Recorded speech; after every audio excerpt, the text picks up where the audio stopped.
Assalamualaikum warahmatullahi wabarakatuh. Alhamdulillah para penonton yang dirahmati Allah Subhanahu wa taala, bersua lagi kita ni di dalam rancangan Ihyaul Islam pada kali ini. Pada episod yang sudah telah kita saksikan bagaimana pengurusan mengafankan jenazah lelaki ataupun perempuan. Dan pada episod kali ini insya-Allah kita ni akan memperlihatkan kepada kita cara-cara penyediaan kubur dan liang syak dewasa dan anak damit. Ada perbezaan antara liang lahat dengan liang syak. Liang lahat adalah merupakan lubang yang digali di sisi kubur untuk meletakkan mayat dengan menghadap kiblat. Sedangkan liang syak digali di pertengahan kubur. Di antara keduanya, liang lahat adalah lebih afdal sekiranya jenis tanah itu adalah jenis tanah keras. Tetapi kalau tanah itu sebaliknya, maka liang syak adalah lebih afdal. Oleh yang demikian, adalah amat penting untuk petani mengetahui perbezaan antara kedua-dua liang yang telah disebutkan sebelum ini. Oleh yang demikian, bagi tidak membuang masa, sama-sama kita ni saksikan.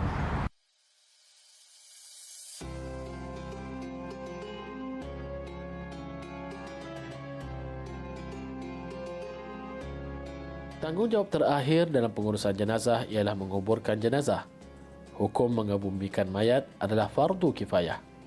Waktu menguburkan boleh dilakukan pada bila-bila masa, sama ada waktu siang atau malam. Namun menguburkan pada waktu siang lebih utama. Dalam membicarakan hal pengebumian ini, bolehlah dibahagikan kepada 3 bahagian. Pertama, pemilihan tempat pengebumian. Kedua, proses menggali kubur. Dan ketiga, proses menurunkan mayat ke liang lahat.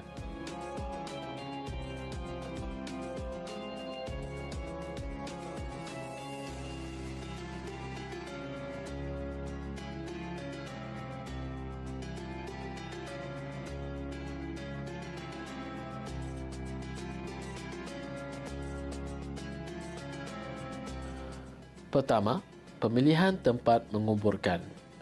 Tempat mengubur yang afdal ialah kawasan tanah perkuburan. Ini kerana di kawasan tersebut ramai yang mengunjungi berbanding di kawasan-kawasan terasing. Bila ramai pengunjung, maka si mayat tadi terdedah pada doa-doa mereka yang berziarah atau mereka yang lalu di kawasan tersebut.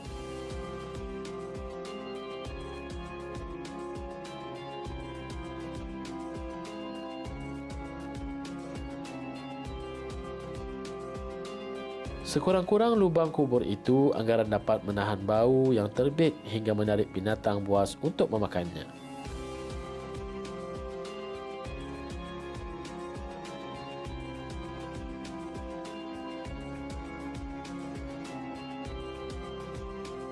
Liang kubur mempunyai 2 jenis, liang lahat atau liang syak. Perbezaan antara keduanya ialah, liang lahat ialah lubang yang digali di sisi kubur untuk diletakkan mayat dengan menghadap kiblat. Sedangkan liang syak ialah liang yang digali di tengah kubur. Di antara keduanya, liang lahat lebih afdal daripada liang syak jika tanah itu keras. Jika tanah itu tidak keras, maka liang syak adalah lebih afdal. Haram hukumnya mayat seseorang Islam dikuburkan di kawasan tanah perkuburan orang kafir. Begitu juga haram hukumnya mayat orang kafir dikuburkan di kawasan orang-orang Islam.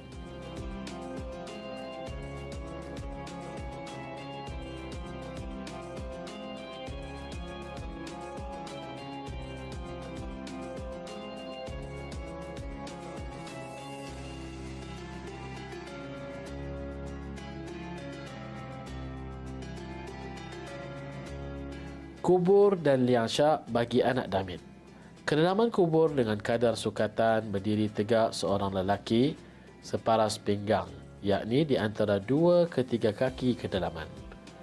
Panjang kubur pula adalah kira-kira 4 kaki dengan kelebaran 3 kaki, yakni mengikut keadaan saiz dan sukatan mayat.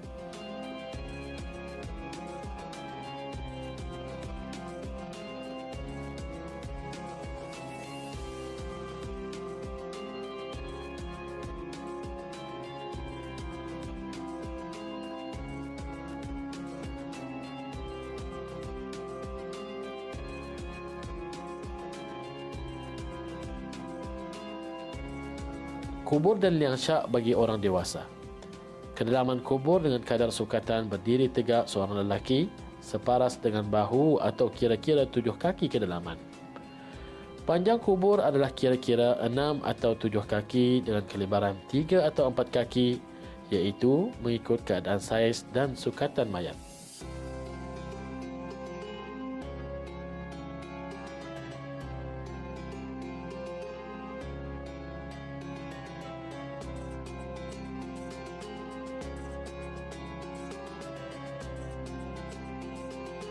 Jika seseorang itu meninggal dalam pelayaran laut, maka ianya tertakluk kepada beberapa situasi. Jika mereka berdekatan dengan pantai dan tiada bermasalah untuk ke sana, maka wajib bagi mereka memandikan, mengkafankan, menyembahyangkan, kemudian menguburkannya di pantai. Sekiranya tidak mampu untuk pergi ke pantai disebabkan perkara-perkara yang tertentu, maka wajib bagi mereka memandikan, mengkafankan, menyembahyangkan, kemudian menghanyutkannya dengan 2 papan kayu.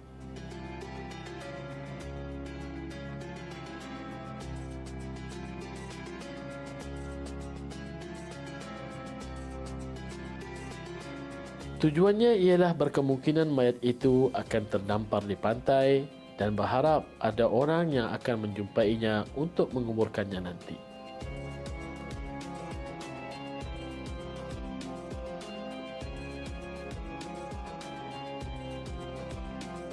Assalamualaikum warahmatullahi wabarakatuh. Alhamdulillah para penonton yang dirahmati Allah Subhanahu wa taala, bersua lagi kita ni di dalam rancangan Ihya'ul Islam untuk keluarannya pada kali ini.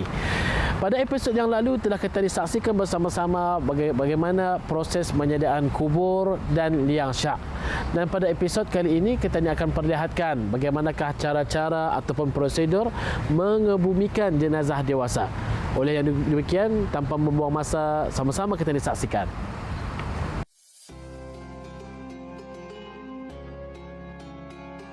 Membawa mayat ke perkuburan adalah merupakan kewajipan kaum lelaki. Sedangkan hukum perempuan menghantar jenazah pula sama ada makruh ataupun haram.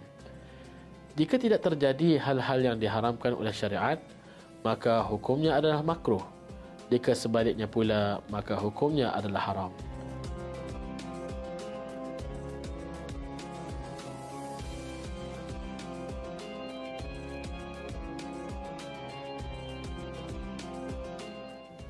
Bagi mereka yang ikut serta menghantar mayat ke pemakaman, sunat bagi mereka berjalan dekat dengan mayat. Menurut pendapat yang lebih kuat dalam mazhab Imam Asy-Syafi'i, orang ramai lebih utama berjalan di hadapan mayat kerana merekalah yang meminta syafaat dan ampunan untuknya, seperti mana yang dilakukan oleh baginda Rasulullah SAW bersama Sayyiduna Abu Bakrin dan Sayyidina Umar ibn al-Khattab radhiyallahu taala anhuma. Hendaklah yang mengangkat dan memasukkan mayat itu di kalangan lelaki. Jika mayat tersebut adalah seorang isteri, maka suami lebih utama. Jika suaminya tiada, maka bolehlah mengikut urutan yang lebih berhak seperti bapa, datuk, anak lelaki, cucu lelaki, adik-beradik lelaki dan sebagainya. Yang lebih utama di kalangan mereka ialah mereka yang lebih tinggi ilmu pengetahuannya. Bilangan yang masuk dalam kubur itu dalam bilangan yang ganjil, sama ada 3 atau 5 orang mengikut kepada keperluan, seperti mana diriwayatkan oleh baginda Rasulullah SAW, yang mana baginda telah dikuburkan 3 orang atau 5 orang sahabat. Sunat menutup kubur dengan kain ketika sedang menguburkan, kerana ditakuti anggota mayat itu terdedah auratnya ketika melaksanakan kerja menguburkan. Hal ini seperti mana dilakukan oleh baginda Rasulullah SAW ketika menguburkan Sayyiduna Sa'ad bin Mu'az radhiyallahu taala anhu. Hadis riwayat Imam Al-Baihaqi. Mengangkat mayat dan sunat diturunkan kepala terlebih dahulu, kemudian kaki. Ketika diturunkan, sunat membaca Bismillahi wa ala millati Rasulillah. Hal ini seperti mana yang diriwayatkan oleh Imam Abu Daud, Imam At-Tirmidzi dan Imam Ibnu Majah dalam bab jenazah.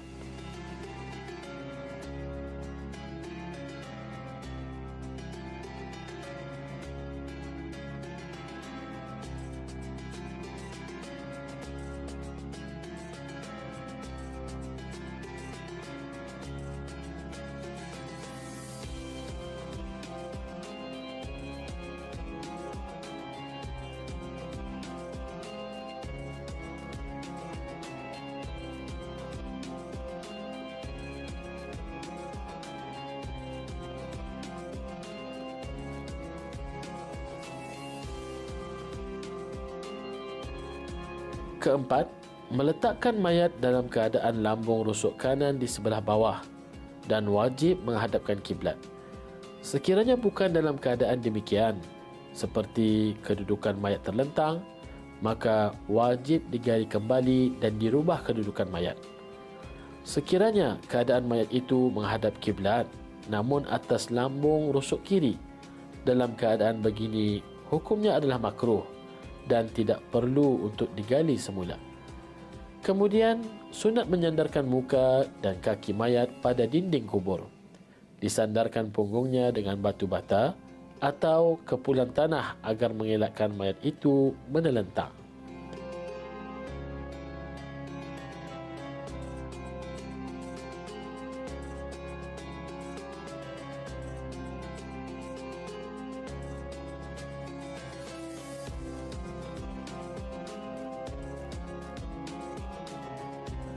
Kemudian menutup liang lahat dengan batu bata atau papan dengan tujuan lebih terpelihara daripada dibongkar oleh binatang buas.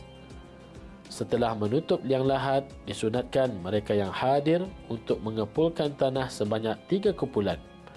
Kemudian dijatuhkan kepulan tanah itu dengan bacaan tertentu.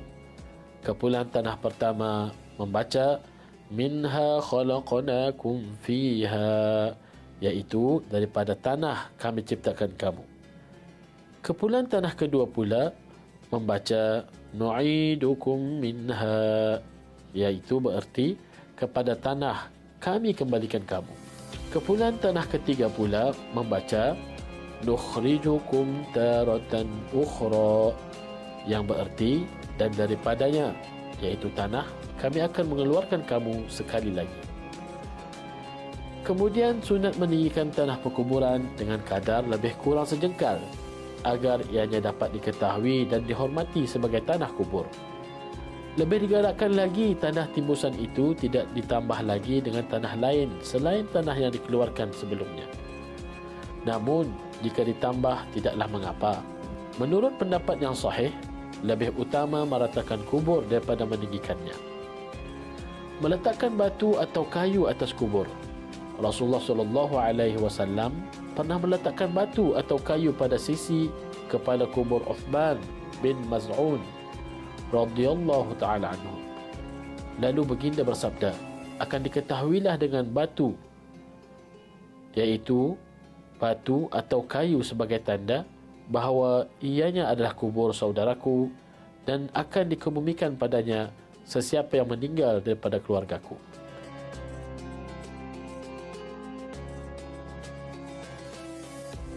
Antara amalan lainnya lagi setelah sempurna pengebumian ialah mentalqinkan. Tidak hanya mazhab Imam Asy-Syafi'i seperti Imam An-Nawawi yang mengharuskan hukum mentalqinkan mayat, bahkan turut sama membolehkan mazhab-mazhab lainnya. Menurut sebahagian ulama, amalan talqin sudah diadakan pada zaman sahabat lagi, seperti Sayyidina Abu Umamah dan Sayyidina Wathilah bin Al-Aqsa. Setelah selesai mentalqinkan mayat, maka sunnah hukumnya menyiram air, seperti menyiram air asah-asahan. Sunat hukumnya menyiram di atas kubur dengan air, seperti mana hadis baginda Rasulullah SAW daripada Abi Rafi' radhiyallahu taala anhu berkata, menyiram Rasulullah SAW kubur Sa'ad, lalu menajis air di atas kuburnya. Hadis riwayat Imam Ibn Majah. Adapun berkaitan dengan menambak kubur ataupun membina sesuatu di atas kubur, maka hukumnya adalah haram bagi kawasan tanah perkuburan orang awam atau tanah perkuburan wakaf. Ini adalah kerana perbuatan menambak kubur akan menyempitkan tanah perkuburan tanpa sebarang maslahat dan tujuan syar'i. Sedangkan orang-orang Islam yang lain juga berhak menggunakan tanah kubur berkenaan. Dibolehkan menambak kubur jika tanah perkuburan itu berada di kaki bukit. Maka didirikan binaan seperti tembok bagi menghalang tanah susur dan sebagainya.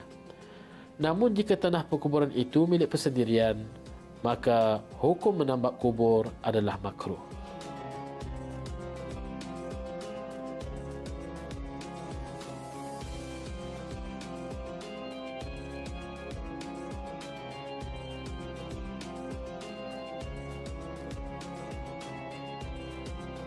Alhamdulillah, begitulah para penonton yang dirahmati Allah Subhanahu wa taala, sama-sama kita ni saksikan proses pengebumian jenazah dewasa.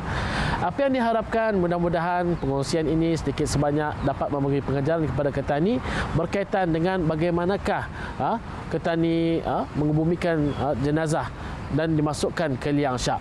Jadi seranan kepada belia-belia di luar sana untuk mereka ini belajar dan mengetahui bagaimanakah cara-cara pengebumian, kerana ianya adalah amat penting sekiranya berlaku kematian ibu ataupun ayah ketani, saudara mara ketani, sahabat andai ketani dan sebagainya.